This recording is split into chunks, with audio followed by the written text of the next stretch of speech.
The traveler's departure village lay cradled in the arms of green hills, where the earth seemed to breathe slowly beneath blankets of wildflowers. Beyond the fields, the sea stretched wide and silver, its restless tides whispering secrets to the shore. It was here that a young traveler whose name the world would one day forget, though his journey would ripple through generations, stood at the edge of his childhood.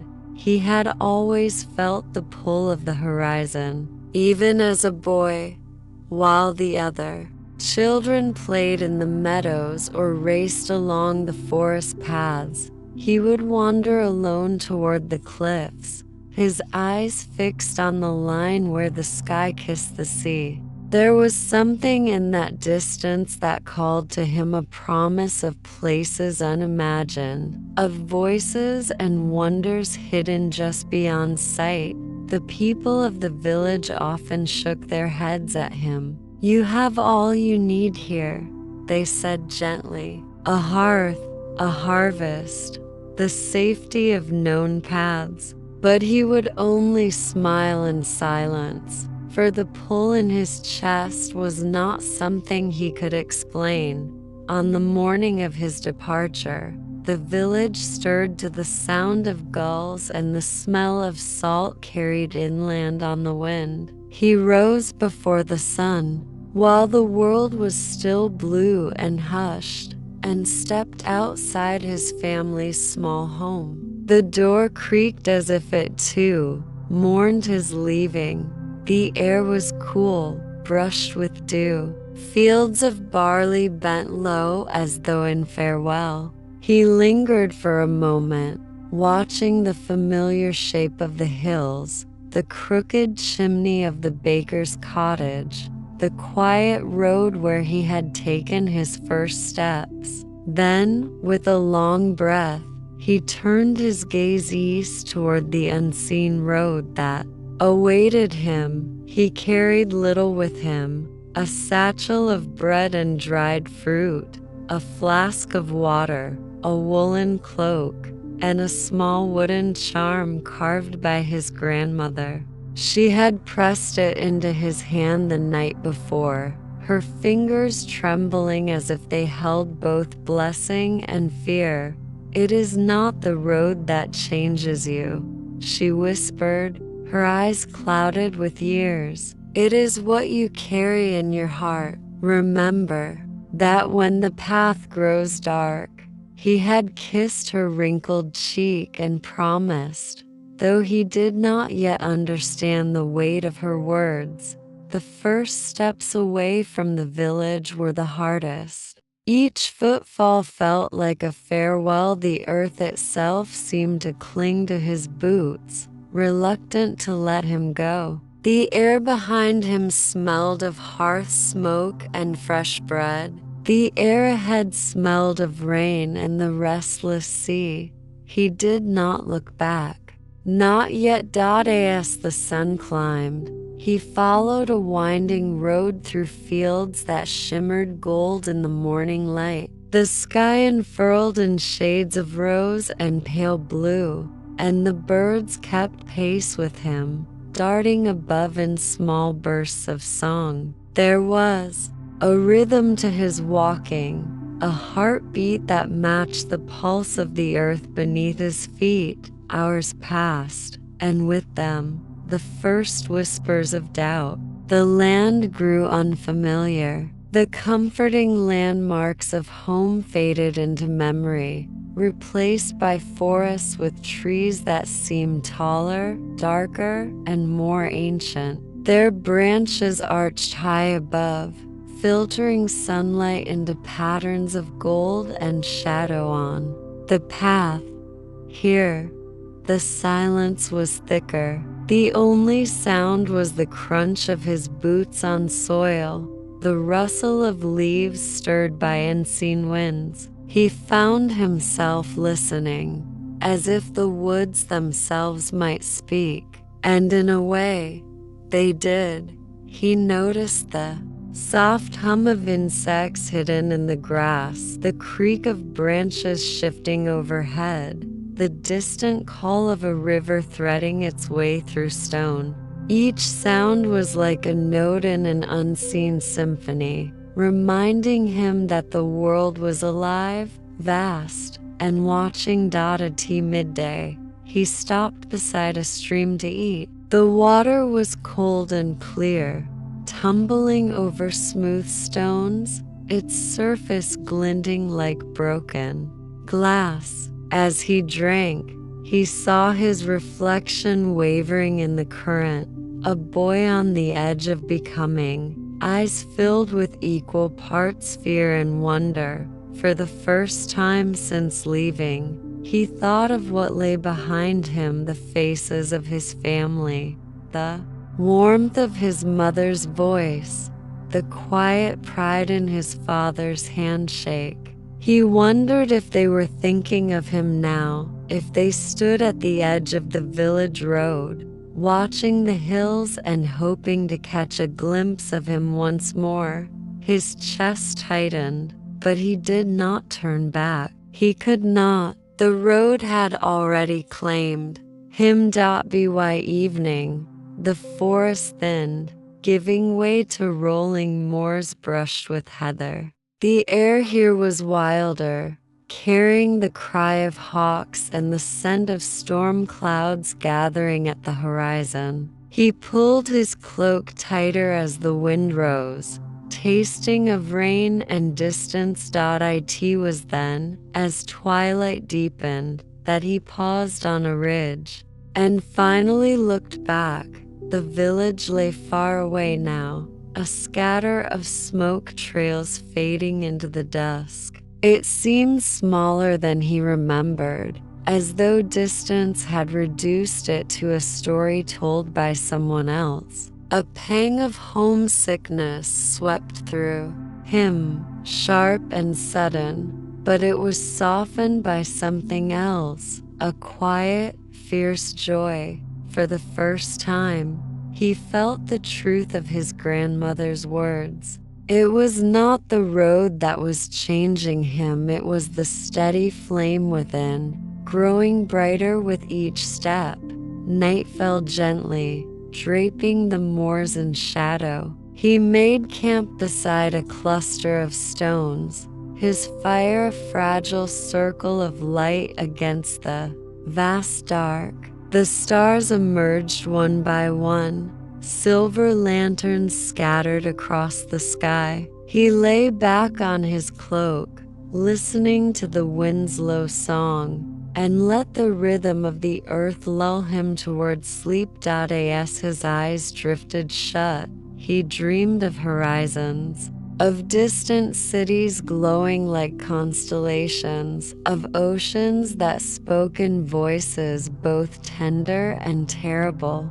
And though he did not yet know it, the journey he had begun would carry him into the heart of mysteries deeper than the sea itself. The traveler slept, and the road stretched on, waiting, the call of the forgotten path in where Elias rested. That night was nothing remarkable, a timber frame building with smoke curling from a tired chimney, its shutters rattling in the mountain winds. Yet, as he lay upon the straw mattress, wrapped in a wool blanket that smelled faintly of pine, he could not sleep. The room was quiet, save for the creaking of old beams and the occasional sigh of wind pressing against the wooden walls. But deep within, there was another sound, one that no one else in the inn seemed to hear. It was faint at first, like the hush of distant waves, though there was no sea for leagues around. Then came the rhythm, a pulse that rose and fell with the cadence of breath. It was not frightening, not entirely, but it was persistent, soothing in one moment, unsettling in the next. Elias sat up, rubbing the sleep from his eyes. and listened more closely. The sound seemed to come from the pendant, the small trinket of carved stone he had discovered in the ruins earlier that day. By the glow of the hearth's dying embers, he held it up in his palm. It was ordinary at first glance, worn smooth by years, perhaps centuries. Yet when the light caught it just so, faint markings revealed themselves, lines curling like waves, a spiral at the center that seemed almost alive.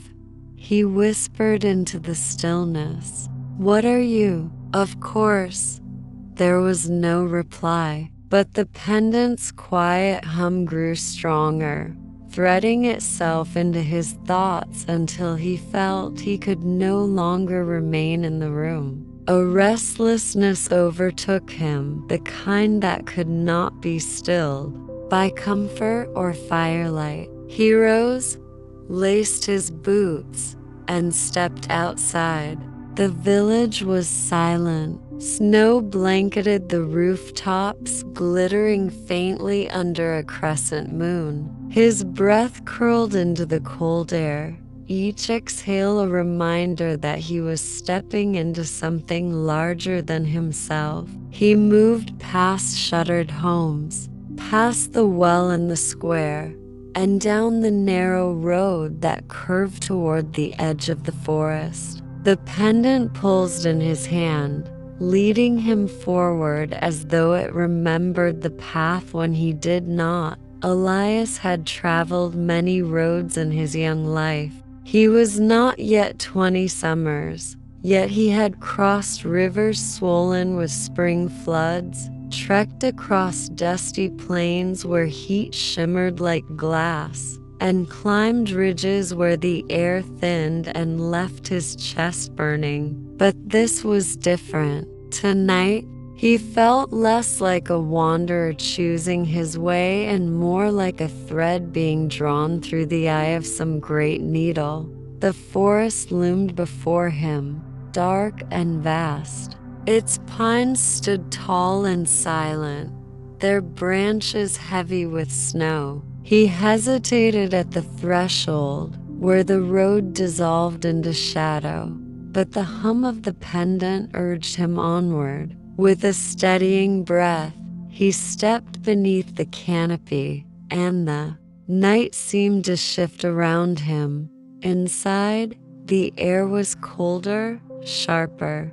The silence was absolute, so deep it pressed against his ears. Yet beneath it lay the sound, that steady pulse, guiding him deeper. The snow muffled his steps, but every crack of a twig echoed like a bell. The moonlight struggled to pierce the canopy, leaving him to follow faint glimmers of white where snow had gathered on the branches above.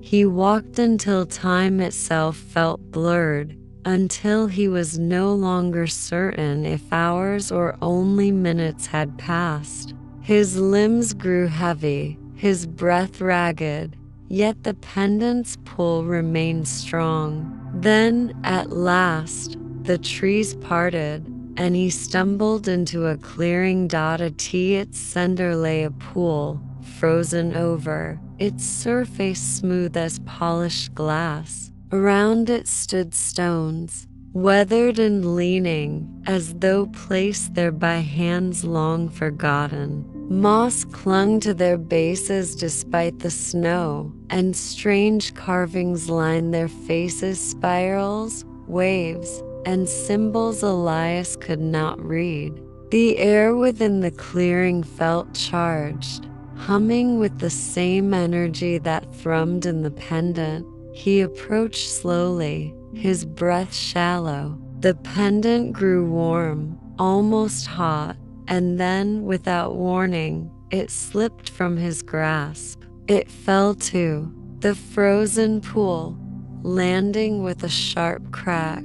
Instead of skidding across the ice, it sank straight through, as though the surface had opened to swallow it whole. Elias gasped, dropping to his knees at the edge. The water beneath was dark, impossibly dark, yet glowing faintly at its depths. He reached out without thinking, placing his palm against the frozen surface. The instant his skin touched the ice, the carvings on the surrounding stones flared with light. Spirals blazed white, symbols glowed blue, and the air vibrated with power. The frozen pool shuddered, and the ice began to crack not in fragments, but in a perfect circle around where the pendant had fallen. A spiral widened outward, splitting the ice in rings, until the center gave way entirely. Steam rose as if the water below were alive, breathing. Elias tried to step back, but the ground seemed to hold him fast. His heart pounded, yet he could not look away. The glow from the depths grew brighter, shifting from white to a soft, otherworldly green. And from that glow came a sound of voice. It was not words at first, but melody. A song without a singer, carried upward from the depths. It was mournful, ancient, and yet strangely comforting, as though it had been waiting for centuries to be heard again. Elias's chest tightened. He knew this voice, though he could not place why. It stirred something older than memory, something rooted in the marrow of his bones. The spiral of ice widened further, and for a moment, Elias thought he saw movement below. A shadow, vast and fluid, circling the pendant as it descended into the depths. His breath caught. Whatever had claimed the pendant was not finished, it was rising. The song grew louder, and the stones around the pool trembled. Snow fell from their tops, scattering like silver dust. The air thickened until it felt like water, pressing against his skin, seeping into his lungs. His vision blurred, yet he could not blink. All he could do was watch as the shadow neared the surface. Then, just as the spiral reached his feet, the voice finally shaped itself into words. The path begins. Child of the wandering star, will you follow? The whispers of the ancient path cavern swallowed Elias whole. One moment he stood on the threshold of the old tunnel, lantern trembling in his grip, and the next he was adrift in shadow.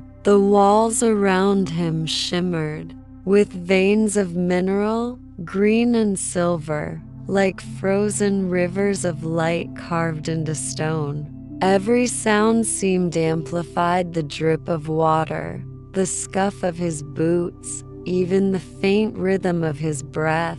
He tightened his hand around the lantern, its glow pushing back just enough of the dark to give him courage. Somewhere ahead, he thought, he saw the faintest pulse of light, as though the cave itself exhaled a heartbeat.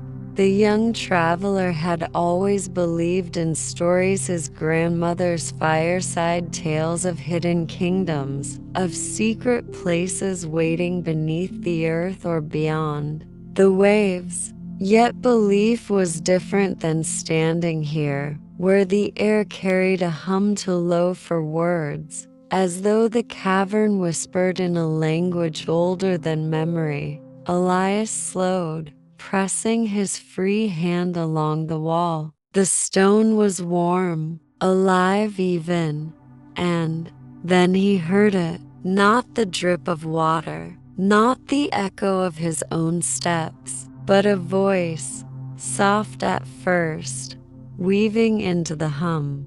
A murmur like the hush of wind through leaves. He froze, his heart climbing into his throat. The voice grew clearer, though he couldn't tell whether it was behind him, within him, or buried deep in the stone itself. Step carefully, traveler. The path remembers. His grip on the lantern trembled. Who's there? His voice cracked in the stillness.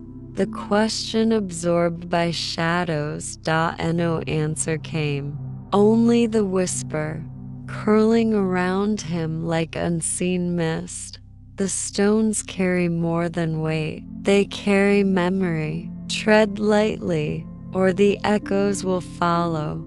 Elias swallowed hard. He thought of turning back, of retreating into the safety of daylight and the simple world he knew. But something deeper pulled at him, the same call that had brought him to this forgotten valley, the same stirring that had never let him rest in one village for long, the promise of discovery, the pull of destiny, the hunger to belong to something greater than himself. He pushed forward. The tunnel slopped downward, the walls narrowing. At times, he had to crouch, his lantern scraping against the stone. His breath came ragged, yet the whisper stayed with him, sometimes faint as a sigh, sometimes sharp as a word carried on the wind. After what felt like hours, the tunnel widened. The lantern light spilled into a vast chamber, its ceiling lost in shadow. Water pooled across the floor, smooth as glass, reflecting the trembling flame like a second sky beneath his feet. Elias knelt, touching the surface. Ripples spread outward, distorting the reflection until he thought he saw more than his own face, shapes shifting in the depths, pale and fleeting, like memories half forgotten. The whisper returned, clearer now. Every traveler leaves a mark. Yours begins here. The words echoed within him, not in his ears but somewhere deeper, where thought met soul. He rose slowly, chest tight. Why me? He whispered into the vastness. The water stirred, not by his hand this time, but by something beneath. The ripples widened, circling outward, and then, for the briefest moment, the reflection was not his own. It was a figure, hooded, eyes glinting like stars, a hand reaching upward from the depths. Elias stumbled back, nearly dropping his lantern. The image shattered into ripples. Only his reflection stared back at him now, wide-eyed and pale.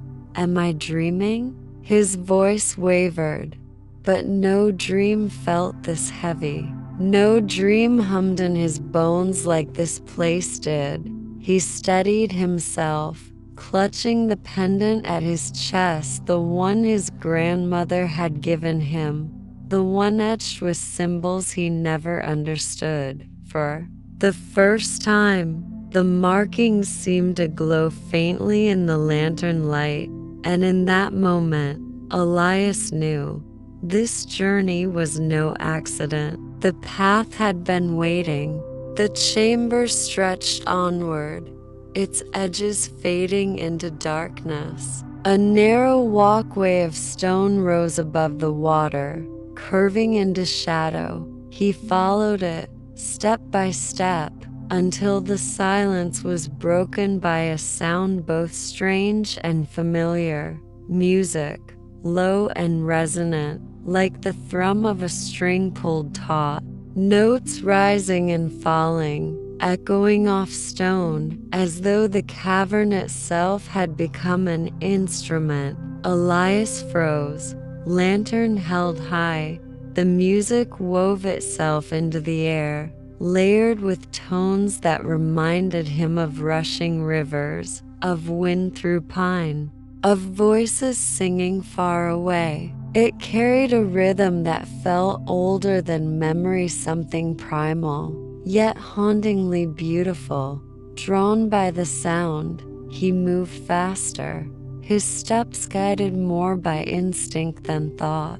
The path curved until it revealed another opening, where the light from his lantern spilled into a second chamber, and what he saw stole the breath from his chest. The hidden path through the mountains. Night wrapped itself around the young traveler like a velvet cloak.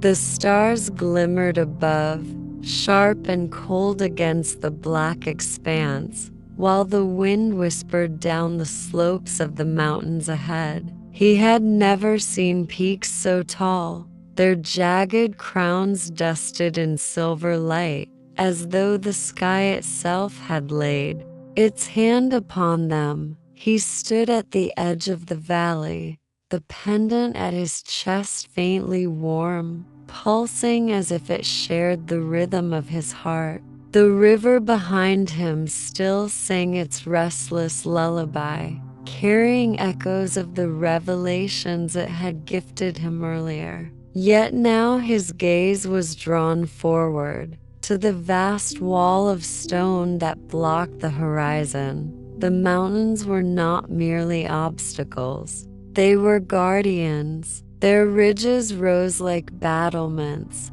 casting long shadows across the earth. To cross them would not be a simple journey. It would be a trial, a test written in stone and silence. The echoing cavern at dawn, when the first wash of gold brushed the slopes, he began to climb. His boots pressed into loose soil and sharp rock, each step reminding him of the weight of his choice. The path narrowed as he rose higher, winding along sheer cliffs that dropped into mists far below. Ravens circled overhead, their wings slicing the thin air, their cries carrying a strange warning. By midday, he found the opening, an arch of stone carved not by time alone but by hands long gone. Moss clung to its edges,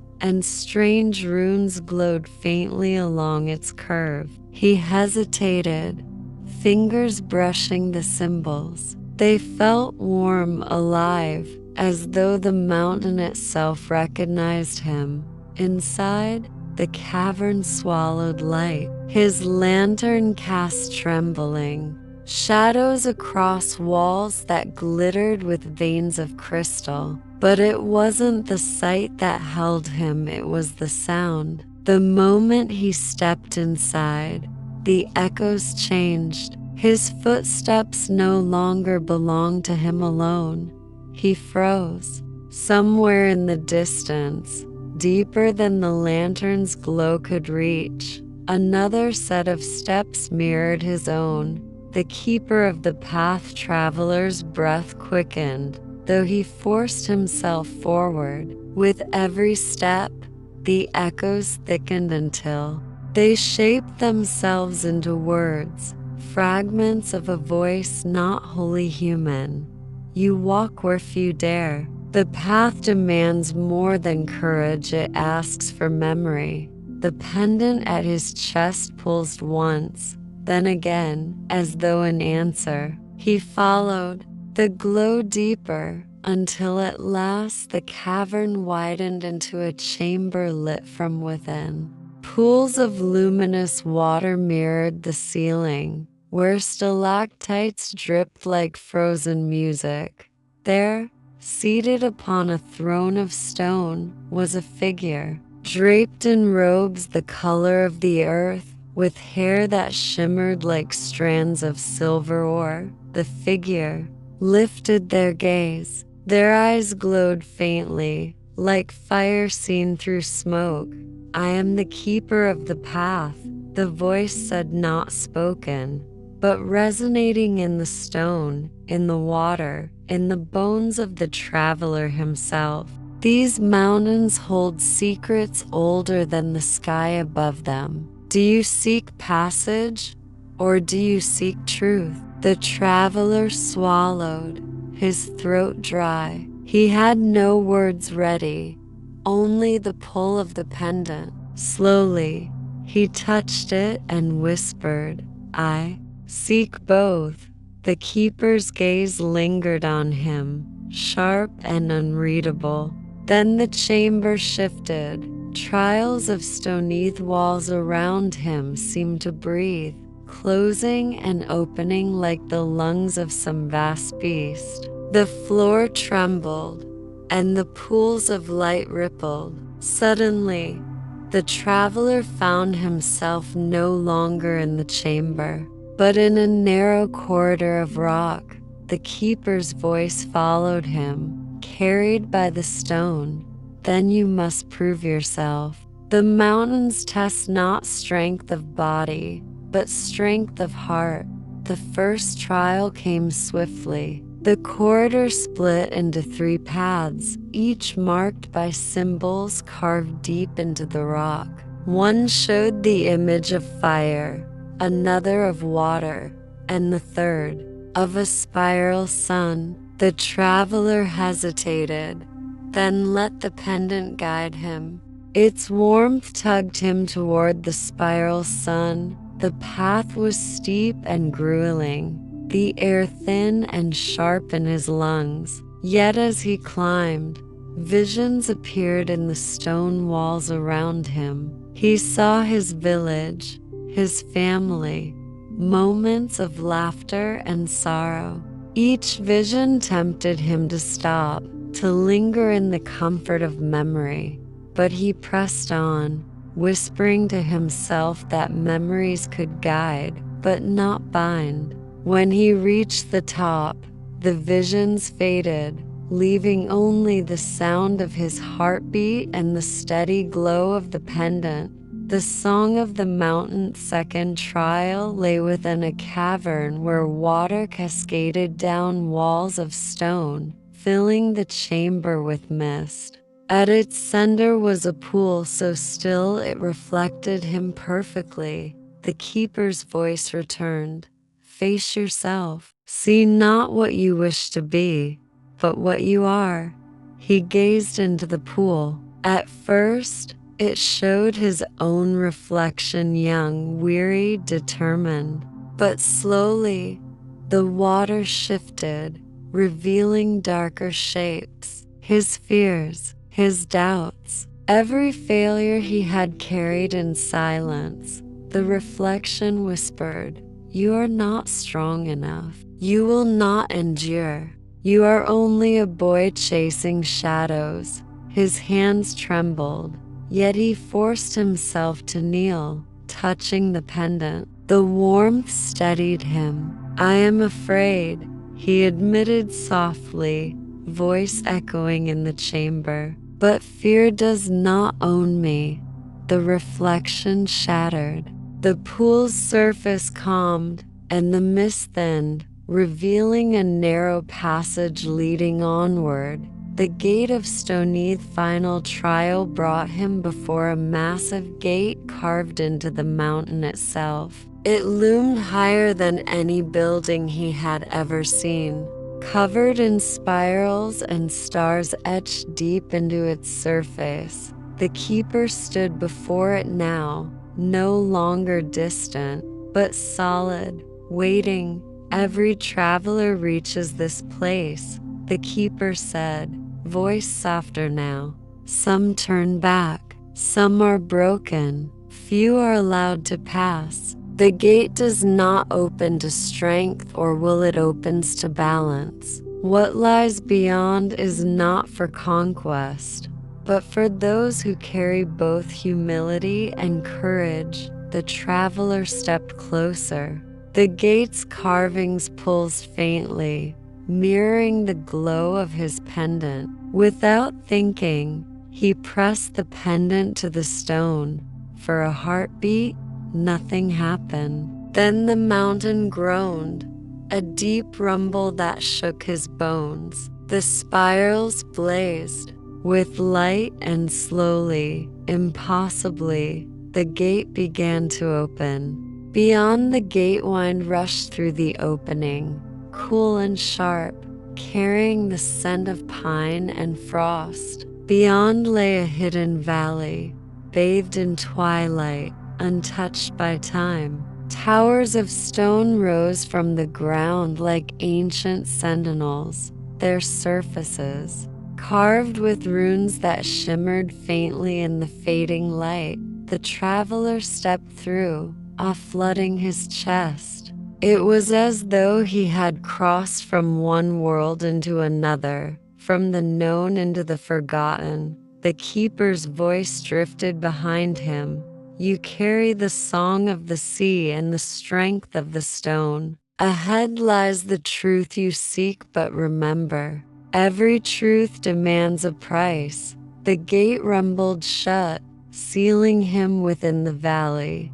The pendant burned warmly against his chest, and for the first time, the traveler felt not just called, but claimed. He was no longer merely walking into the unknown. He was part of it, and in the distance, faint but growing stronger, he heard it, the echo of a song older than the mountains, waiting for him to follow.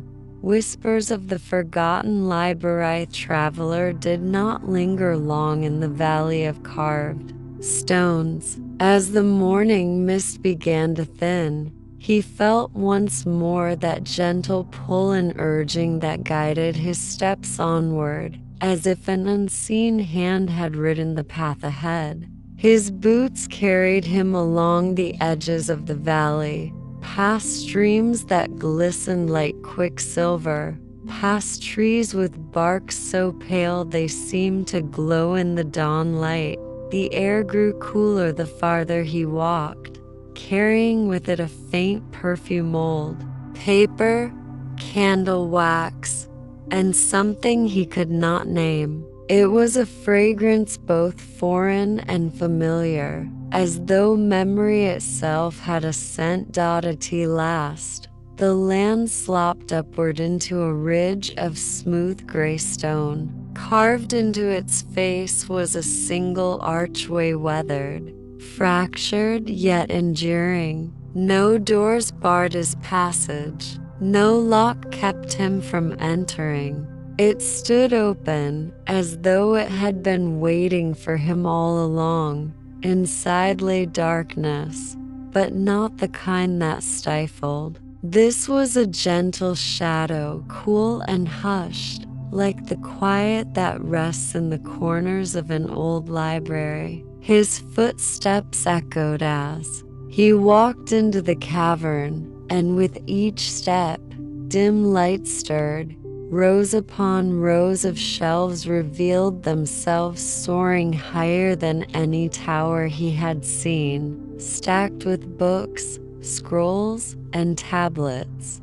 Dust swirled in the lamplight, dancing lazily like motes of memory. It was not an ordinary library. The traveler could feel it in the weight of the silence. Each book pulls faintly, as though alive, as though the words written upon the pages had never grown still. He reached for the nearest one. Its cover was bound in leather worn smooth by centuries. When he opened it, the ink shimmered faintly, shifting as though rewriting itself in the light of his gaze. The words were not in a language he knew, yet somehow he understood. They spoke of kingdoms that had risen and fallen, of rivers that had shifted their courses, of stars that had vanished from the night sky. The book did not tell him stories, it showed them. With each sentence, images spilled into his mind: battles, harvests, songs, the births and endings of ages. Startled, he closed the book. The vision faded, leaving behind only silence. His heart quickened. "Do not be afraid," said a voice, low, distant, but kind. The traveler turned sharply. At the far end of the library, between two vast pillars, stood a figure cloaked in robes the color of parchment. Their face was shadowed, their hands folded. When they spoke, their words seemed to emerge from the very shelves around them. "These are the memories of the world," the figure said. "Every moment that has ever passed, gathered here so that none are truly lost. Time forgets, but the library remembers." The traveler stepped closer, his hand still resting on the book he had touched. "Why am I here?" The robed figure tilted their head, as though listening to something unseen. "Because you are searching," they said softly, "and because you are not the only one. Long ago, others came, travelers, seekers, wanderers, all drawn to the whisper of what once was. Some found answers, others found only silence. The library gives what it chooses." The traveler felt the pendant at his neck grow warmer. Its faint glow reflected in the figure's shadowed face. The figure seemed to notice. "Ah, the tide has marked you," they murmured. "Then your path lies deeper still, beyond memory, beyond history." They gestured toward a narrow staircase winding down between the shelves, carved into the very stone floor. "Down there?" the traveler asked. The figure did not reply. Instead, they turned and melted into the shadows between the shelves, vanishing. As though they had never been, the traveler hesitated. The air near the staircase was colder, heavy with the weight of something vast. Yet his feet moved forward, guided by that same invisible pull that had carried him from village to valley, from song to sea. The staircase spiraled down for what felt like hours. The walls glistened faintly, as though they had absorbed centuries of candle smoke and whispered words. At last, he reached the bottom. Here, the shelves ended. Instead, a single chamber stretched outward, its walls covered in carvings. The designs were not of people or beasts, but of symbols, the same shifting patterns he had glimpsed in the stone valley. And in the center of the chamber stood a pedestal. Upon it rested a single book. Its cover shimmered like the surface of water beneath moonlight. The traveler approached, his breath caught in his chest. He reached out, hesitated, then let his fingers brush the cover dot once. The chamber filled with sound, not words, not music, but the soft roar of tides, the rush of wind across an endless horizon, the murmur of voices carried from beyond time. The book opened itself, pages turning without his hand, each one glowing faintly as though alive, and in the flicker of that light, he saw himself not as he was, but as he might become, a wanderer, a listener, a keeper of stories that belonged not only to him, but to all who had ever lived. The pendant at his chest burned brighter, filling the chamber with silver light. For the first time, he felt its weight, not as a burden, but as a promise. When the sound faded, the book closed. Silence returned. The traveler stood still, heart steady, gaze fixed on the pedestal. He knew now, this was no ending. It was only another threshold. With a deep breath, he turned from the book and toward the darkness beyond the chamber. His path was waiting. The journey was far from over. Whispers of the mountain passed morning after the riverside rest came gently. Mist drifted low between the trees, softening the sharp edges of the forest into something dreamlike. The young traveler awoke to the hush of leaves dripping dew. His body still weary but his spirit steady. He looked once more at the river he had crossed, a ribbon of silver fading behind him, and knew that ahead lay a new kind of trial. The map, worn and faded, spoke of a mountain pass not far beyond the valley. To reach it, he would need to follow the forest trail until the trees gave way to stone and the ground rose in long, winding steps. The people he had spoken with in the village had warned him of the pass, how sudden storms could fall, how voices seemed to echo where no one stood, and how those who entered unprepared might lose themselves to the silence of the peaks. Yet, something inside him urged him forward. By midday, he had reached the base of the range. The mountains rose like sleeping giants, their slopes wrapped in pale clouds, their crowns hidden beyond sight. The air was cooler here, carrying with it the clean bite of stone and wind. Paths carved by animals and travelers alike wound upward, tangled and faint, as if each had tried to find their own way through the labyrinth of rock. He placed a hand on the nearest boulder, rough and cold beneath his palm. There was strength in the mountain, but also stillness, a quiet that felt ancient, older than rivers or forests, older even than memory. He stepped forward. The climb was slow, but it sharpened him. Each breath grew heavier. Each step tested his endurance. Sometimes, the clouds broke open to show him glimpses of the valley he had left behind, the endless green of the forest, the silver ribbon of the river, the fading horizon stretching back to the beginning of his journey. Other times, fog swallowed the world, leaving only the narrow trail beneath his feet and the whisper of wind around stone. That night, he found shelter beneath an outcrop of rock.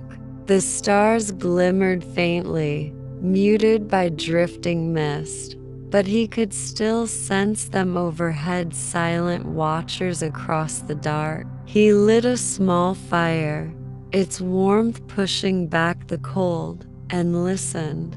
And then he heard it, a whisper, not from the fire, nor from the wind, but from the mountain itself. It was not words, not at first, more a hum, a vibration that seemed to stir in the stone. He closed his eyes and let it fill him. It reminded him of the river's voice, though deeper, slower, more patient. The mountain did not flow or shift. It endured, and in its endurance it spoke. Climb, but do not rush. The path belongs to time, not to haste.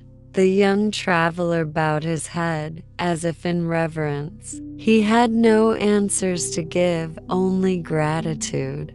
The days that followed carried both hardship and wonder. He crossed narrow ledges where one wrong step would send him tumbling into shadow. He drank from hidden springs that burst cold from the stone. He watched eagles soar above the peaks, their cries sharp and wild, echoing through the emptiness. But he also saw traces of others who had come before, carved symbols etched into stone. Small cairns left beside the path, faded footprints hardened into mud long since dried. He realized then that he was not the first to hear the mountain's voice, nor would he be the last. The past had guided many, tested many, and it would continue to do so long after his own journey ended. On the 5th day of climbing, he reached the heart of the pass. The path narrowed into a winding corridor of stone, the walls towering high on either side. Shadows lingered there, thick and unmoving. His fire crackled low as he made camp, the sound swallowed quickly by the silence. It was in that silence that the whispers returned.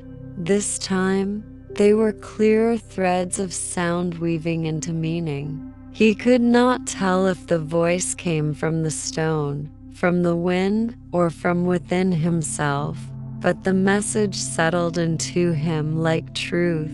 Strength is not the absence of burden. It is the will to carry it forward. He touched the strap of his pack, worn yet steady. He thought of the weight he bore, not just food and supplies, but questions, hopes, and the quiet, unshaped purpose that had carried him from his home. The mountain was right. The weight was not his enemy. It was part of his path. On the 7th day, he crested the highest ridge. The view opened suddenly, breathtaking in its vastness. Beyond the pass, the world stretched out in rolling valleys, glittering rivers, and forests that shimmered like emerald seas. The sun dipped low, painting the horizon in gold and rose. For a long moment, he stood in stillness, humbled. The mountain had tested him, whispered to him, shaped him. And now, as he stepped into the descent, he carried with him not only the strength of his own endurance, but also the timeless patience of stone. He did not yet know where the path would lead, but he knew this. The journey had changed him, and it would continue to do so with every step. The mountain whispered one last time as the wind swept past him, almost like a farewell. Go. The world awaits. And so, the young traveler began his descent. The desert of whispers dawn was thin. When Eric woke, the sky painted with soft streaks of pale amber and violet. He lay still for a long moment, listening. The desert was not silent, not truly. Beneath the breath of the wind there was always something. A whisper, a sigh, a shifting murmur, as though the sands themselves were alive and restless. He rose, brushing the fine dust from his cloak, and shouldered his satchel. Ahead stretched nothing but dunes, endless swells of ochre and gold that caught the light like waves of a sunlit ocean. The nomad camp had long faded behind him, their parting words still echoing. Follow the silence, and it will guide you. But there was no silence. Each step sank into the warm grit, and each step carried the faintest sound, the hiss of sand pouring into unseen cracks, the hollow groan of air tunneling through hidden caverns. Eric walked, and the whispers grew. By midday, the heat shimmered so fiercely that the horizon seemed to dance. Sweat stung his brow, and his flask was already lighter than he wanted. But something pulled at him, a tug just beyond reason. The pendant at his neck pulsed faintly, as if aware of what lay ahead. At last, he saw it, a jagged rise of stone half buried in the dunes, its surface etched with lines like scars. He approached, and the whispers sharpened, distinct words threading. through the air. They were not in any tongue he knew, but their meaning slipped into his mind like water through cracks. Beneath, descend. He pressed a hand to the rock. It was warm, vibrating faintly. Shifting the sand with his boots, he uncovered the rim of an opening, a narrow shaft leading downward. Dark and breathless, the desert wind died. For the first time, the world above him fell utterly silent. Heart hammering, Eric tied a rope around a stone outcrop, fastened it to his belt, and lowered himself into the darkness. The descent was steep. Sand crumbled beneath his hands, sliding into the abyss. The air grew cooler, damper, tinged with the mineral scent of underground water. The whispers surrounded him, swelling until they were no longer voices but a chorus, deep and resonant. His boots struck solid ground. He lit a lantern, the flame trembling against unseen drafts, and found himself in a cavern vast as a cathedral.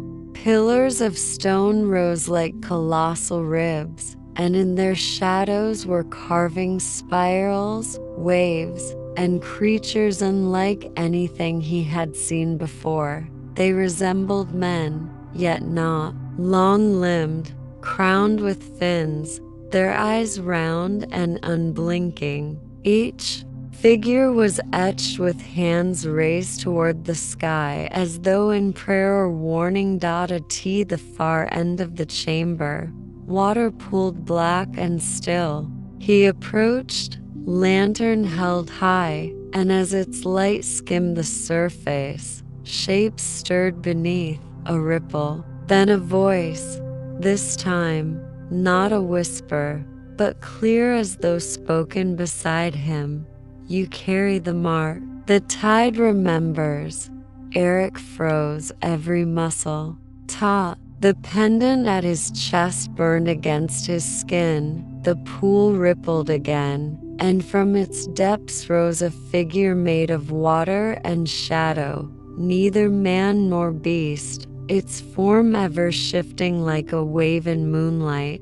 You seek the city, it said, its voice both many and one. But the desert is the gatekeeper. Only those who endure the thirst of silence may pass. Eric swallowed hard. Then what must I do? The figure tilted its head, faceless yet knowing. Drink not from the flask. Drink from the desert, and listen, for when the whispers cease, the path will open. The lantern flickered. A wind rose through the cavern, extinguishing the flame. Darkness swallowed him whole, but the whispers remained. They pressed against his ears, his chest, his very bones, until they were not just sounds but memories, echoes of voices long buried. Sailors crying out as ships broke on reefs, nomads calling across the dunes, a child singing by the shore. The weight of it bent him to his knees. He gasped, clutching the pendant, and through the crushing tide of sound, he whispered back, I am listening. The cavern shuddered. The pool swelled, then drained into unseen depths, revealing a staircase carved from salt and stone, spiraling downward into blackness. The figure dissolved into mist, its last words fading like foam on sand. Then descend, traveler. The city waits. Eric steadied himself, the pendant still hot at his chest. He tightened the strap of his satchel, took one last breath of the cavern's cool air, and stepped onto the staircase. The darkness welcomed him, and the whispers fell. Silent, The stairwell of forgotten echoes. The first steps were cautious. Eric's boots tapped softly against the salt-carved stair, each sound swallowed almost immediately by the vast silence. He reached for the walls as he went, the stone smooth and cold beneath his fingertips, slick as if polished by centuries of unseen hands. The air deepened the further he descended. It was not merely cooler, but thicker, as though he were walking into the lungs of the earth itself. The silence pressed around him, absolute, suffocating, so different from the ceaseless whispers above. He realized quickly what the figure had meant. Here, in this descent, he had found the silence at last. At first, he welcomed it. After days of whispers and restless winds, the stillness was almost a balm. But as the stairwell coiled downward, it grew unnerving. The silence was not passive, it was heavy, expectant. It seemed to listen back every time he exhaled. The sound of his own breath startled him. Down he went, 100 steps, 200. The spiral never seemed to end. At times the walls pressed close, narrow as a tunnel, then opened wider into chambers where the stair skirted the edge of vast drops whose depths the lantern could not touch. He lit the lantern again, protecting its flame with his palm, and its glow revealed faint carvings along the stairwell walls. They were not runes this time, but faces, hundreds of them, some human, some stretched and strange. Their mouths were open in silent cries, their eyes carved with astonishing detail, wide and searching. Each face seemed caught in the act of listening, cheek tilted, ear pressed forward as though they too strained to hear something hidden in the silence. The weight of their stone gazes followed him with every turn. At T1 landing, Eric paused. The silence had grown so absolute that his heartbeat sounded thunderous in his ears. He could hear his pulse, his breath, even the faint creak of his satchel strap. And then something else, not a whisper, not words, but a note. It was faint at first, trembling on the edge of perception. A single tone, low and resonant, like the first strike of a drum echoing through a canyon. It quivered the salt beneath his feet. The faces carved in the wall seemed to lean closer. He gripped the pendant, feeling it thrum faintly in harmony with the sound. The note grew stronger as he descended, joined by others, weaving into a strange, mournful harmony. It was not music as he knew it, but something older, raw, the echo of a choir that had never been flesh and blood. At last, the stair ended in a great archway. Beyond it stretched a cavern vast beyond measure. The salt formations had given way to marble-like stone, gleaming pale under the lantern's flame. Stalactites hung like frozen daggers, and the floor rippled with veins of crystal that caught the light and refracted it into dim rainbows across the walls. At the center of this subterranean hall stood a bridge, slender, carved from a single sheet of glassy stone, spanning a dark abyss whose bottom was lost to shadow. The mournful harmony poured from that abyss, rising like breath from a living being. Eric stepped toward the bridge, his heart racing, his breath unsteady. As his foot touched the stone, The pendant at his neck flared with light, a soft ocean blue glow that illuminated the bridge from end to end. From the abyss below, something stirred, not a shadow, not water, something vast, moving with a slowness that betrayed its enormity. He froze at the railing, clutching the stone edge as shapes coiled in the dark beneath the bridge.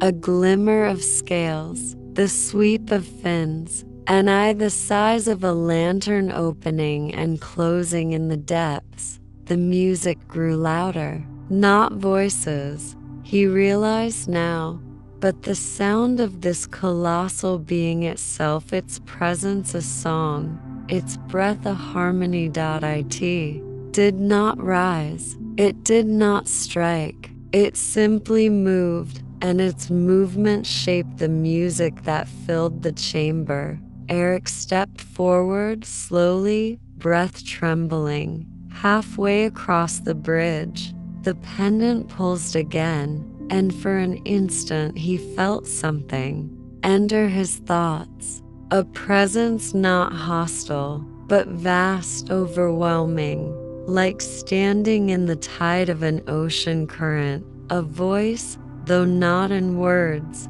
"We remember you."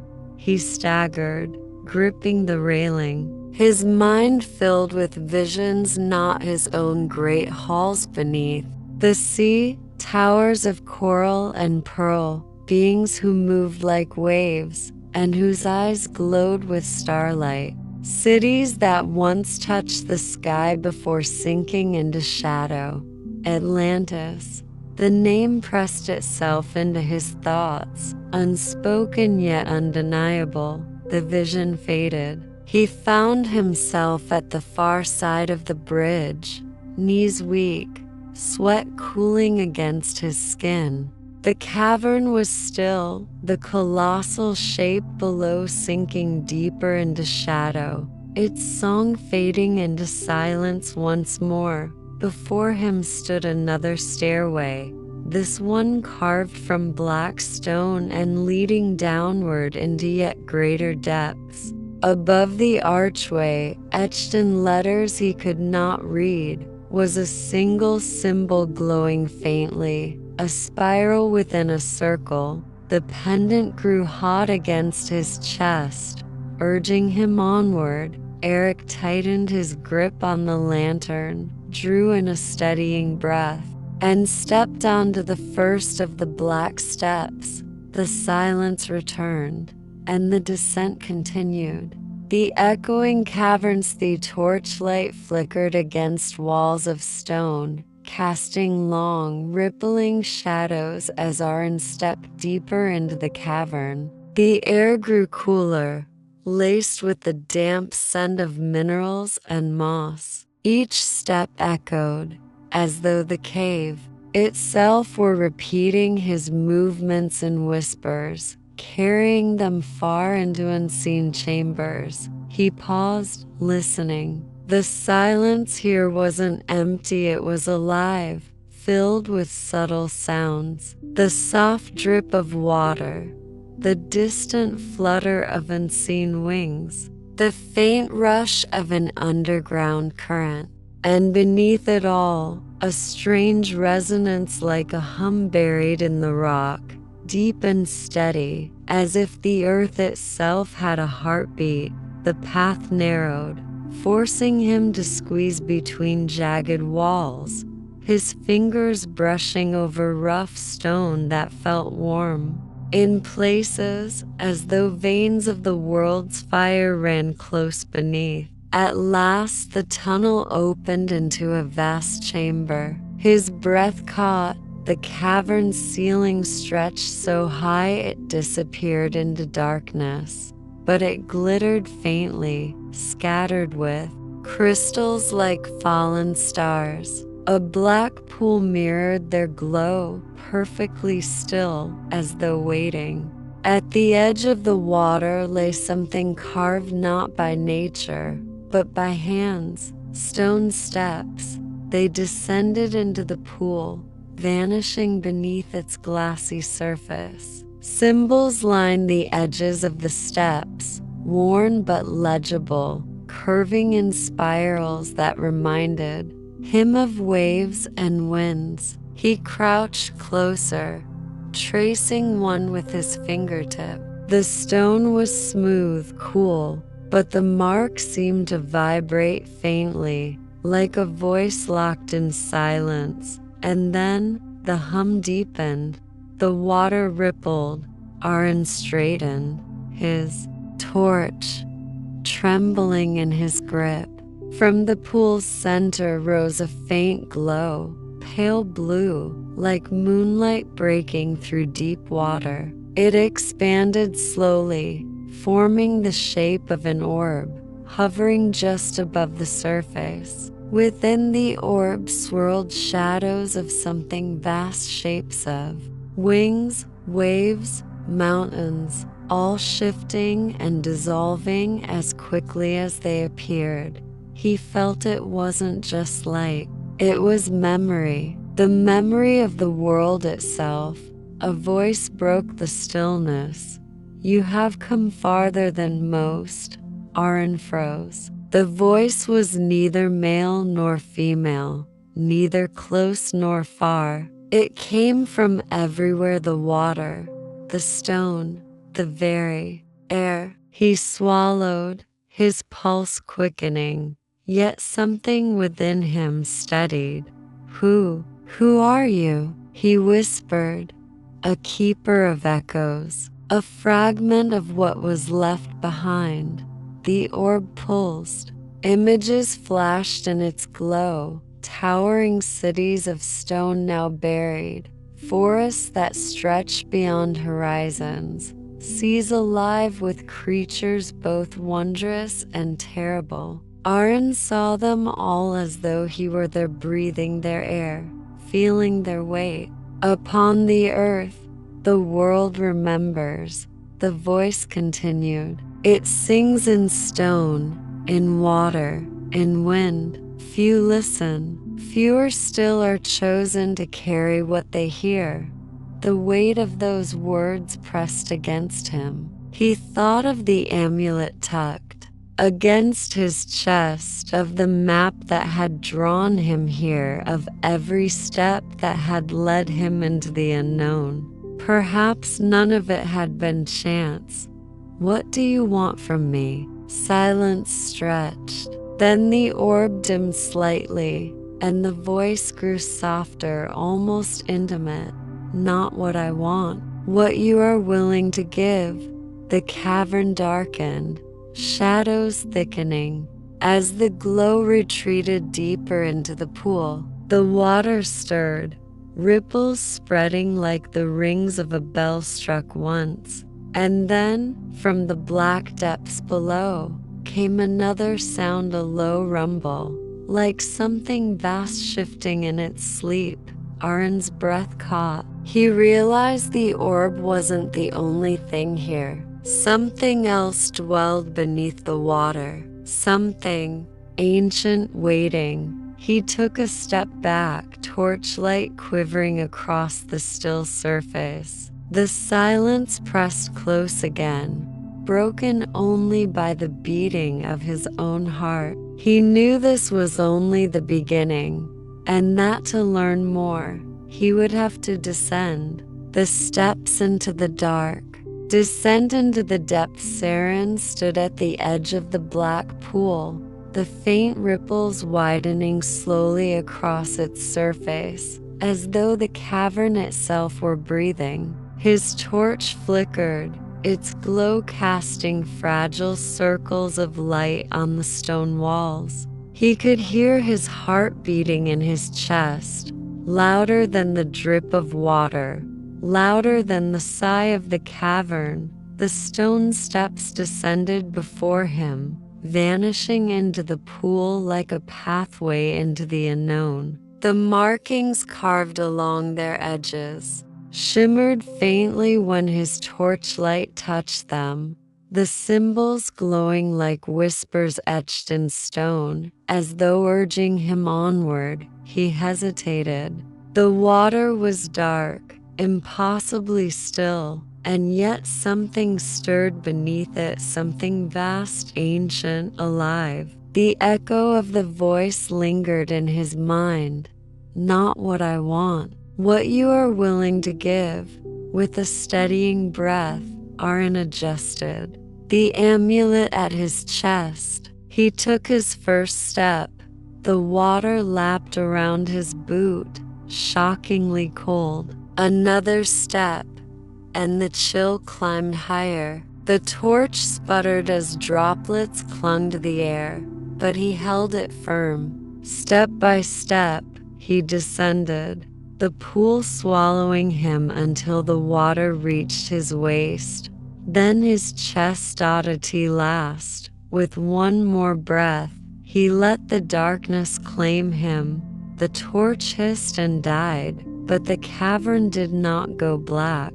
Instead, the symbols along the steps blazed softly, casting pale blue light into the depths. The pool glowed around him now, shimmering like liquid moonlight. He opened his eyes beneath the water, and to his astonishment, he could see the steps stretched far below, spiraling downward into an endless abyss. Strange shapes drifted in the glow shadows of creatures long gone, their forms dissolving into trails of light. He followed the path, weightless, as though the water carried him rather than resisted him. The hum grew louder, reverberating through his bones, a sound both alien and familiar. It was as though the heartbeat of the world itself surrounded him.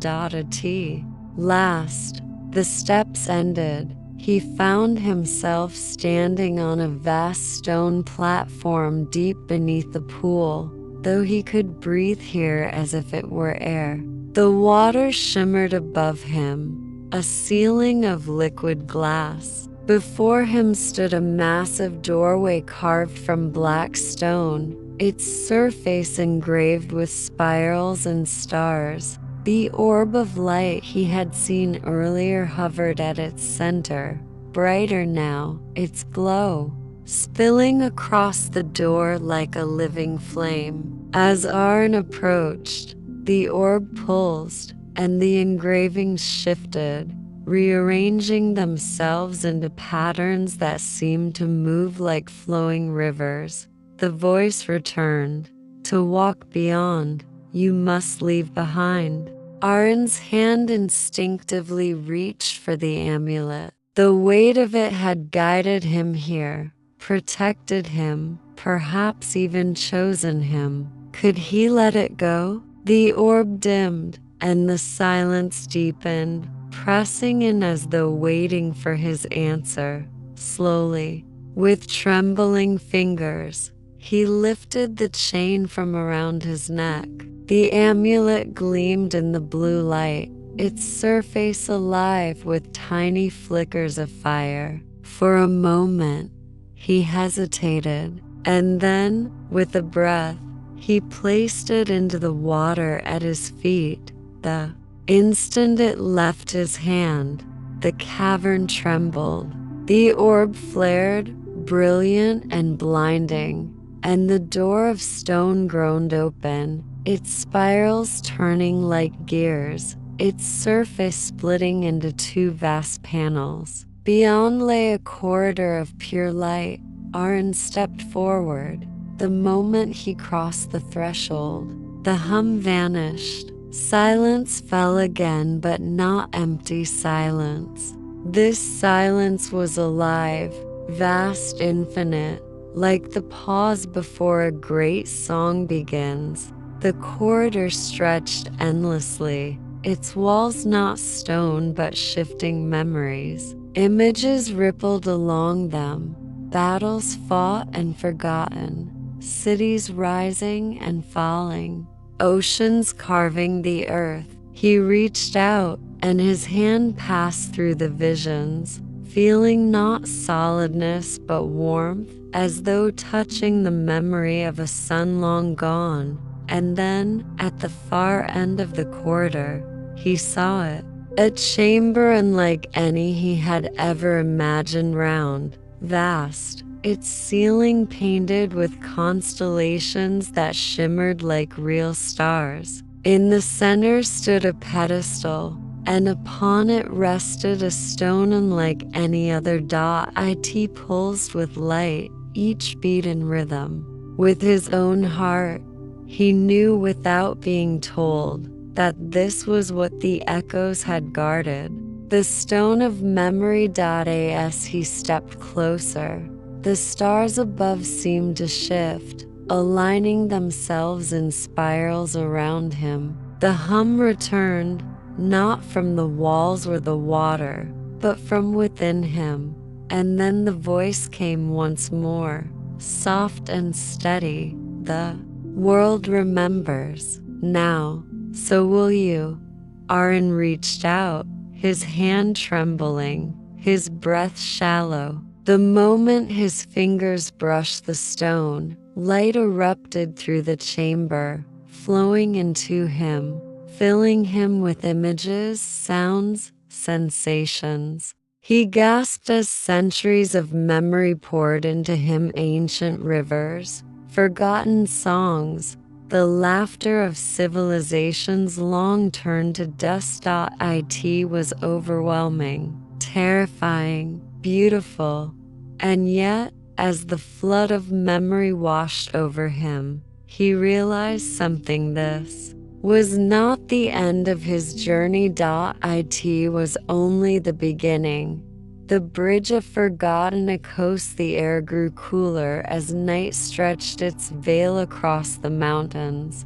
Elias and Aaron stood at the mouth of a cavern, its dark arch yawning before them like the throat of some ancient beast. The whispers that had guided them through the forest now gathered here, pooling in the silence as though waiting for them to step inside.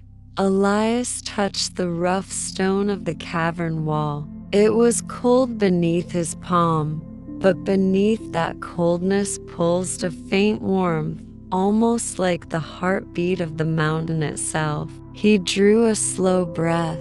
"This is it," he whispered. Aaron's torch flickered in the growing dark.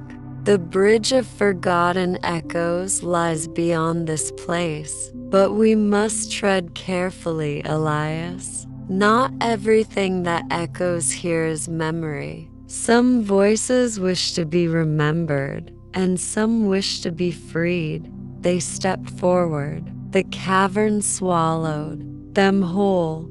The floor slopped gently downward, smooth and damp beneath their boots, the air thick with the scent of earth and mineral. Water dripped steadily from the ceiling, forming small pools that caught the torchlight and shimmered like fragments of stars fallen underground. As they walked deeper, Elias noticed something strange. The walls themselves seemed alive. Shapes moved faintly in the stone, like shadows of people walking just out of sight. He paused, narrowing his eyes. The figures weren't carved, they were echoes, impressions of travelers long past, etched not on the rock, but into the very memory of the place. "Do you see them?" Elias asked softly. Aaron nodded gravely. "These are the remnants of those who crossed before us. Their steps, their breaths, their fears all recorded here. Listen closely, and you may hear them." And indeed, Elias did. At first it was faint, a low murmur like wind through a hollow tree. But then the sound grew sharper, voices overlapping, words in dozens of forgotten tongues, footsteps rushing, laughter, screams, songs. They wove together into a symphony of memory, so thick it pressed against Elias's chest. He stopped, gripping the pendant around his neck, the one he had found by the river weeks ago. Its soft glow pulsed, resonating with the voices, and suddenly, one voice rose above the others. It was a woman's voice, clear, sorrowful, calling his name, Elias. His heart tightened. He had never heard it before, yet it felt achingly familiar, like the memory of a dream that lingers even after waking. Aaron's hand touched his shoulder. "Do not follow it blindly," he warned. "The bridge tests more than courage. It tests your heart." They continued, step by careful step. After what felt like hours, the cavern opened into a vast chamber. High above, stalactites glittered like frozen daggers, dripping silver streams into a wide black lake that stretched across the chamber floor. At its center rose a bridge, slender, ancient, and impossibly long, reaching into the darkness beyond. The bridge of forgotten echoes. It was not stone, nor wood, but something stranger. The surface shimmered like glass, yet shifted like water, and along its span drifted the faint outlines of people walking, echoes of those who had crossed before. Elias stared in awe. "How do we cross it?" Aaron's expression was solemn. "By carrying only what is true." The bridge responds to memory, to honesty. Step with lies, and it will shatter beneath you. Step with fear, and it will consume you. They approached the edge. The bridge rippled at their presence, as though sensing them. Elias tightened his grip on the pendant. Its glow steadied, warm against his chest, as if reminding him of something unspoken. He stepped forward. The surface yielded like water, then solidified beneath his foot. A faint hum rose from the bridge, vibrating through his bones. Behind him, Aaron followed, his steps steady. The echoes stirred. Figures walked beside them, sometimes ahead, sometimes behind. Elias glimpsed faces that felt familiar yet unreachable, a mother's smile, a friend's laughter, strangers he somehow felt he had once known. The bridge was showing him fragments of lives not his own, yet connected to him in ways he couldn't explain. Halfway across, the voice came again, the woman's voice. "Elias, come back." He stopped, breath catching. The echo was no longer distant, it stood right in front of him. A woman cloaked in pale light, her face veiled in shadow. She reached out a hand, her outline flickering, like a reflection in rippling water. "Who are you?" Elias whispered. Her voice was tender, filled with sorrow. "The one you lost, the one you still search for." He took a step forward, but the bridge trembled violently beneath him. Cracks of light split the surface, jagged and bright. The voices of the echoes swelled, 1,000 cries warning him at once. "Elias!" Aaron's voice cut through the chaos. He seized Elias's arm. "It is not her. It is a memory made to bind you. The bridge feeds on longing. If you give yourself to it, you will never leave." The woman's eyes glimmered with tears. "If you let me go, you will forget me forever." Elias's chest ached. He didn't know her, yet every fiber of his being told him she mattered. His hand trembled toward her, but then he felt the weight of the pendant against his heart, steady and warm. Its glow cut through the illusions, pushing back the sorrow. He closed his eyes, whispering, "If you are truly a part of me, then you are already within me. I will not be lost here." When he opened his eyes, the figure had vanished. The cracks sealed. The bridge steadied.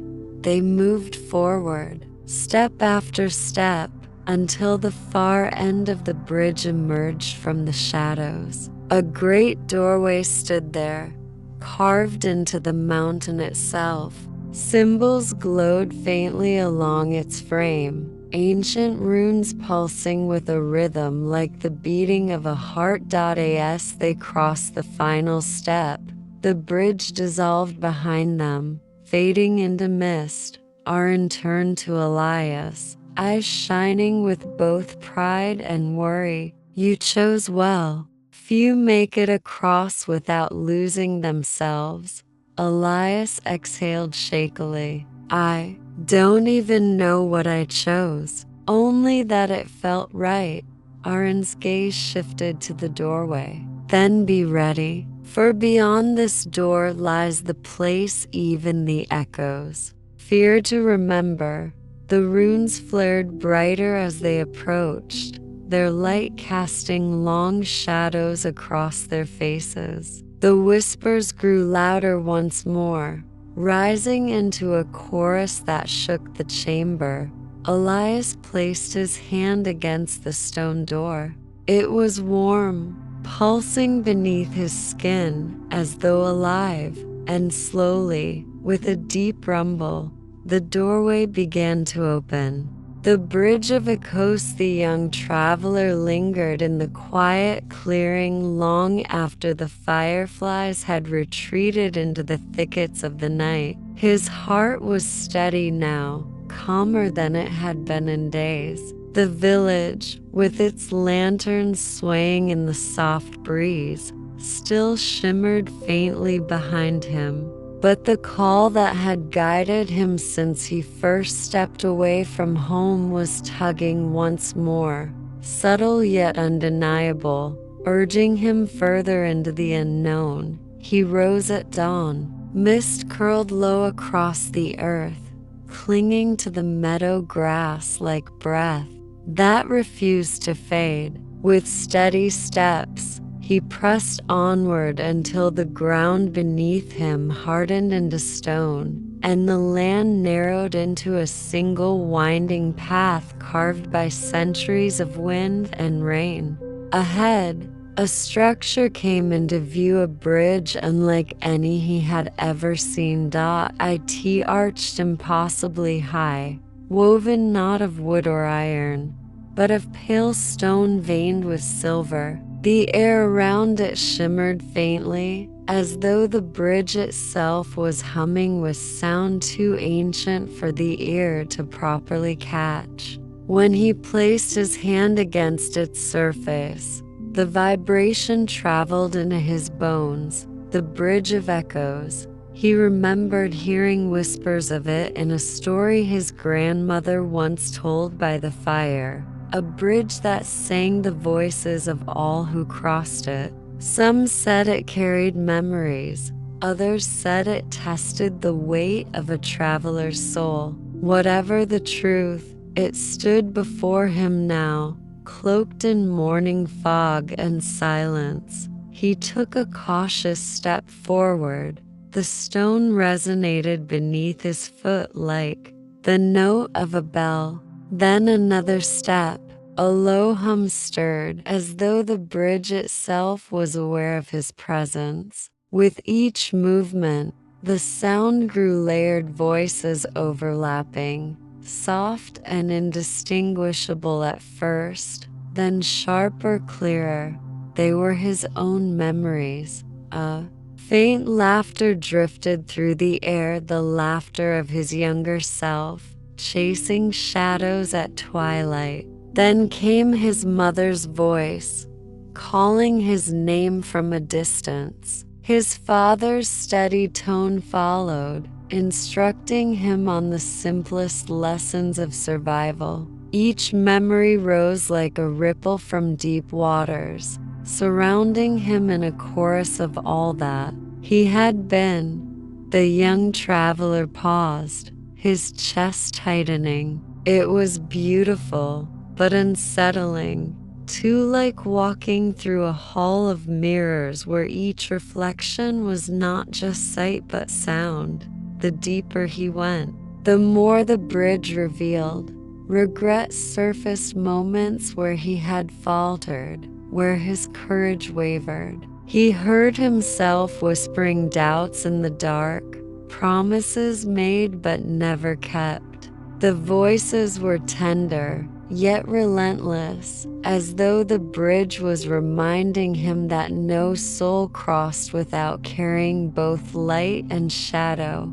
Halfway across, the resonance shifted. The voices grew unfamiliar, no longer his own, but countless other strangers who had walked this path before him. Their cries mingled with songs, their silence with laughter, a tapestry of lives interwoven into the stone. Some begged to be remembered, others warned him of trials yet to come. He pressed forward, though his legs trembled. The bridge's crest. He stopped. The fog had lifted, revealing the vast landscape ahead. Mountains stretched like slumbering giants, their peaks veiled in silver cloud. Valleys rolled endlessly, dotted with glimmers of rivers winding toward the horizon. And there, at the very edge of sight, stood something extraordinary, a spire of crystal, rising from the earth like a shard of frozen starlight. The voices hushed. Only one remained, a low, steady tone, neither male nor female, neither near nor far. It spoke without words, resonating in his chest. Beyond the spire lies what you seek, but each step will weigh heavier than the last. Will you still go forward? The young traveler closed his eyes. The bridge had shown him all that had shaped him: the laughter, the doubt, the tenderness, the fear. And though the path ahead seemed more uncertain than ever, the answer rose from within him like a flame refusing to die. Yes, he whispered, I will go forward.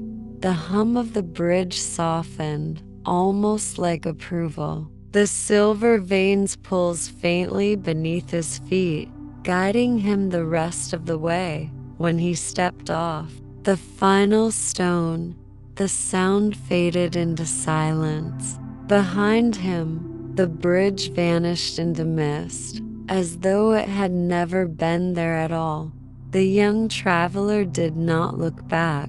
He tightened his cloak, steadied his breath, and turned his gaze toward the distant crystal spire shimmering on the horizon.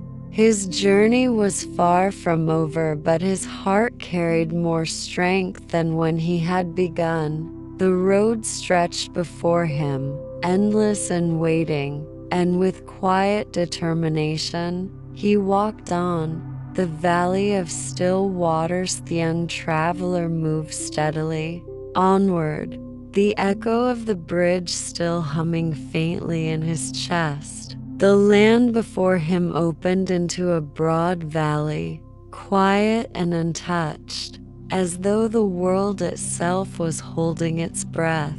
The mountains stood tall on either side, their slopes darkened with pines and ancient stone, guiding him toward the path that led to the crystal spire. The air grew cooler with every step. The scent of damp earth and pine needles rose, mingling with the distant rush of water. Soon, the path dipped, curving gently downward until it led him to the edge of a wide expanse of water. the Valley of Still Waters. A lake stretched across the valley floor, perfectly still, its surface smooth as glass. Not a ripple moved upon it. The mountains, the sky, and the faint shimmer of the distant spire reflected upon its surface so clearly that it was difficult to tell where the world above ended and the world below began. The traveler approached its edge and crouched low. When he peered into the water, his own reflection gazed back at him, but it was not the same face he knew. The reflection shifted, subtle at first, then unmistakable.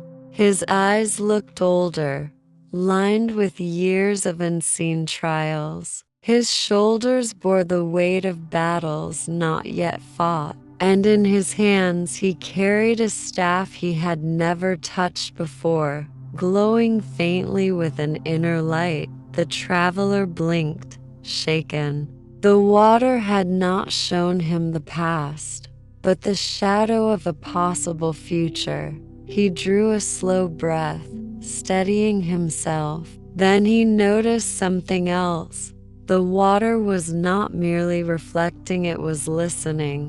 When he whispered into the air, the surface trembled, rippling outward in perfect circles. He spoke his name softly, and the lake responded by carrying the sound across its breadth, echoing it like a song sung back to him. But when silence fell again, the water stirred with something more. A voice. It was soft, like the brush of reeds against a current, rising from beneath the surface. You have crossed the bridge of echoes, it said, and you carry the weight of many voices. But here, in these still waters, you must learn to listen to your own. The traveler's breath caught. He leaned closer.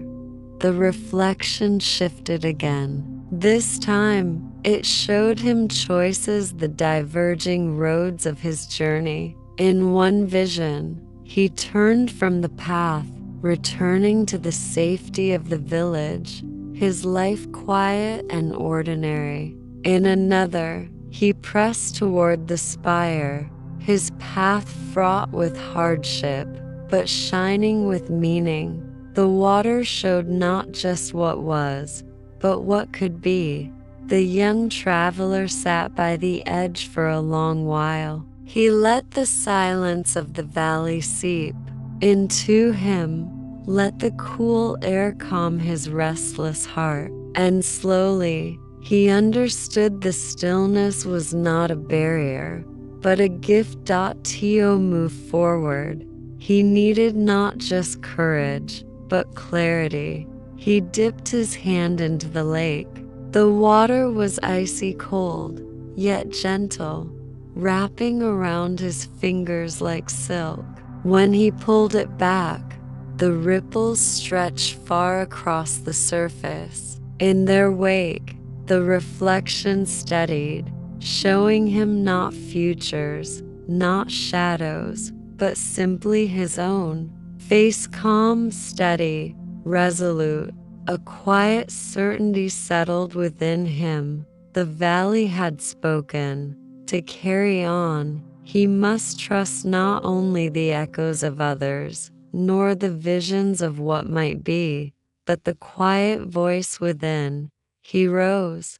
The path wound around the far edge of the lake, vanishing into a grove of willows, whose branches swayed as if stirred by a breath unseen. Beyond them, the faint glow of the crystal spire shimmered once more, closer now, though still distant. The traveler took one last glance at the still waters. The lake reflected him once more, but this time it was different. He no longer saw doubt in his own eyes, only calm resolve. With that, he pressed onward into the grove, his footsteps soft upon the earth, and the valley, silent once more, held his reflection in its depths until even the ripples faded into stillness. The grove of whispering willows. The traveler stepped softly into the grove,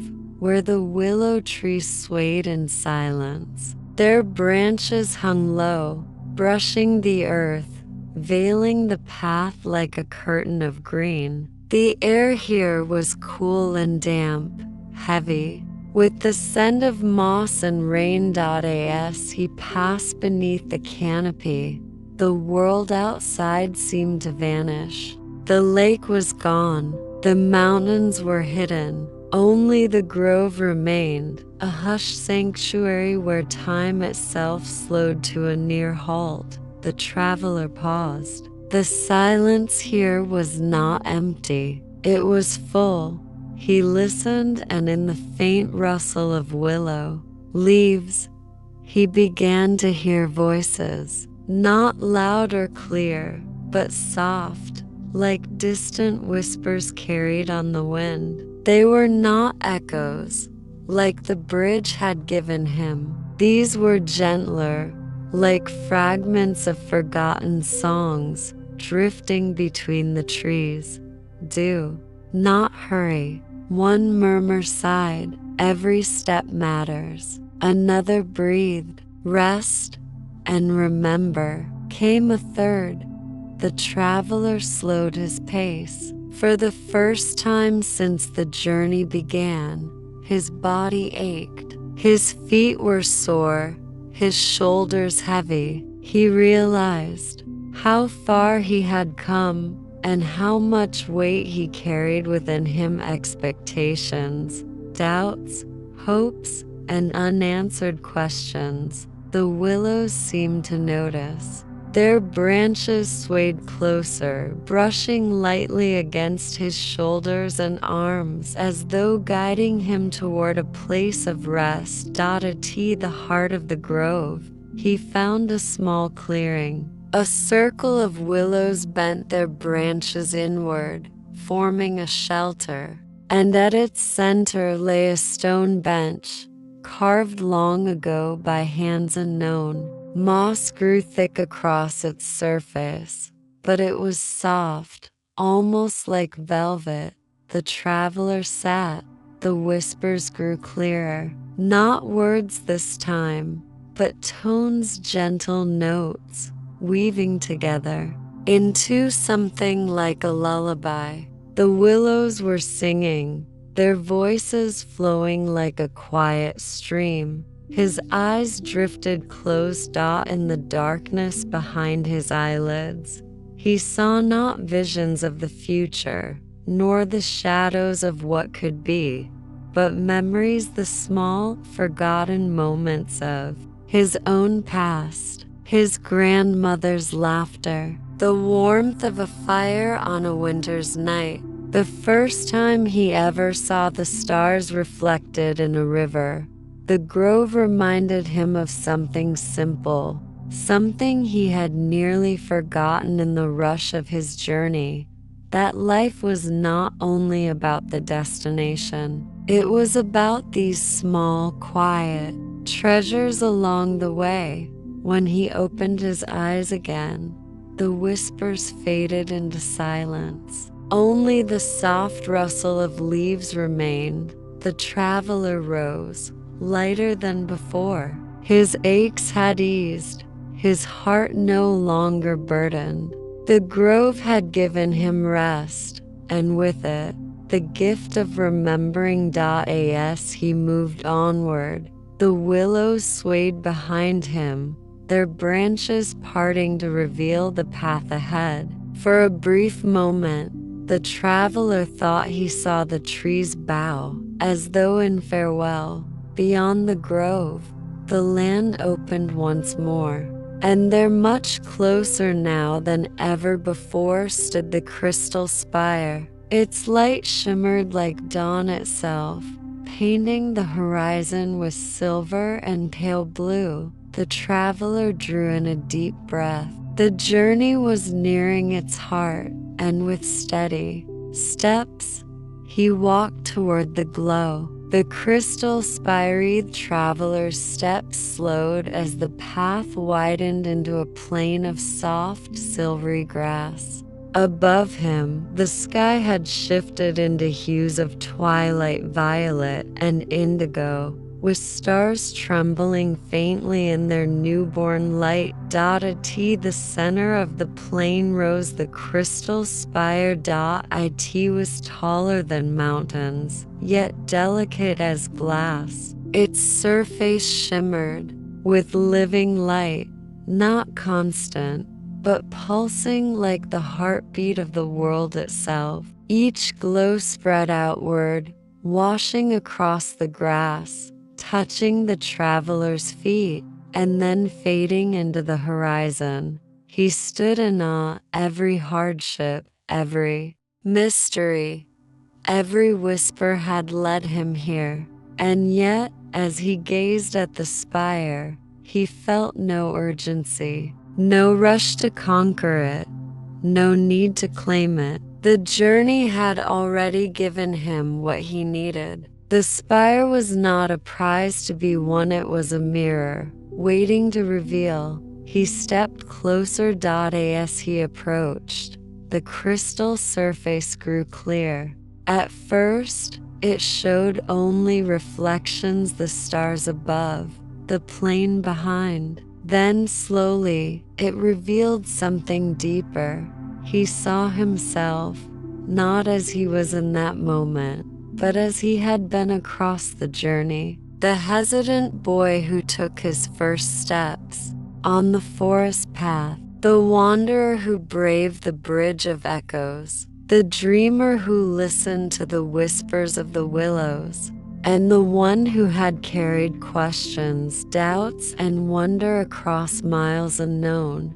The spire showed them all, every version of himself, stitched together by the steps he had taken.